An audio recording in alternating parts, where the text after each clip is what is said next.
Imagine if they had Shedeur Sanders in that quarterback room, too. Tomato Paste asked about the Browns, who do. Yeah. I think Dillon Gabriel beats out Shedeur Sanders. To me, he's the most talented quarterback behind Ward from the draft. He is short. That's all I have heard you really say about him. Yeah. Could we hear a more detailed explanation of why you had him so low? Right. I listen, there was things I liked about him. There is. I've talked about his arm is pretty damn strong.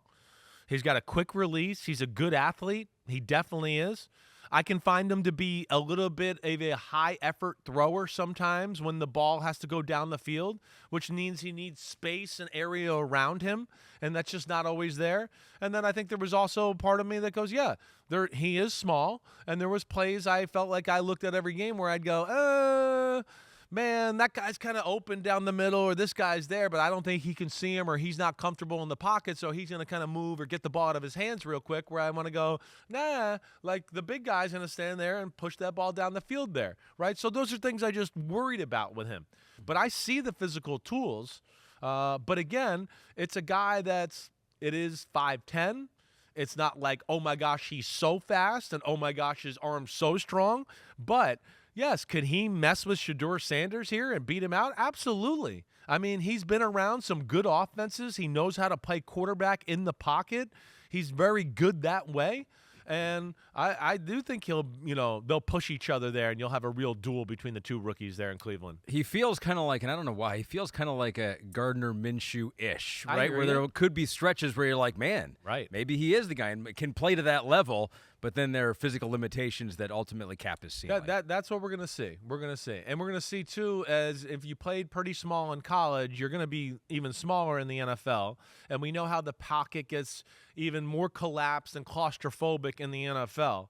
That's something he's going to he's going to go, whoa, I played big-time football in the Big Ten. I know that. But, wow, things are a little different here sitting in this pocket in the NFL.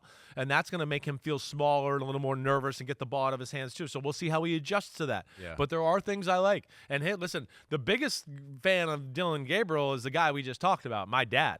So my dad would be one that would go, no, I like Dillon Gabriel. That's like his sleeper guy right there. Oh, interesting. And I think within this offense – right, this is a offense in Kevin Stefanski, kind of West Coast. They like to run the play action, bootlegs a lot, and do some of that. Dillon Gabriel is going to be very good at that stuff. Oh, interesting. I mean, bootlegs on the run, doing stuff like that. Hey, fake the run here, come out the back door, and you can run or make a throw down the field. He's pretty damn good in that department. He will be better than Shedeur in that department. Well, hey, you just gave Drew Rosenhaus your dad's number. Would you give it to Tomato Paste so they could talk about their love of Dillon Gabriel I don't know together? Tomato Paste enough. Sorry, I don't know him well enough. I know Drew Rosenhaus. I don't know this guy. Given the ability differences maybe in what you think of Dillon, what you think of Shedeur Sanders, you thought he was the number 2 quarterback in the class. Given where they drafted him, though, 3rd round for Gabriel, 5th round for Sanders, how do you think this all does play out? Who do you think beats who, and does it matter?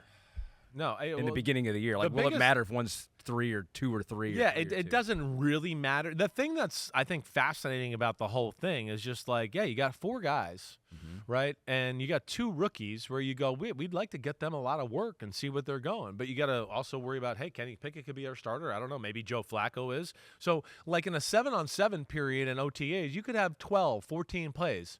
You got to split that up between 4 people, right? You're not doing justice to your young quarterbacks by like, hey, here's the last 2 plays of the period, and here's the last 2 plays of this period, right? So I'm interested in how they divvy that up a little bit. But, they're almost opposites. And Shedeur Sanders and bootlegs and stuff like that, that's not necessarily his game. But standing in the pocket, being big and strong and tough with people collapsing around him, that's where he does thrive, in my opinion. That's where he does have Dillon Gabriel beat in that department there. So I'll be interested, and I don't know how they favor him. I don't think there is a favorite here as you go forward.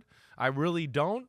I think it's one that's truly going to be like, let's just see who plays the best, who practices the best, handles the offense the best, and they're going to go from there.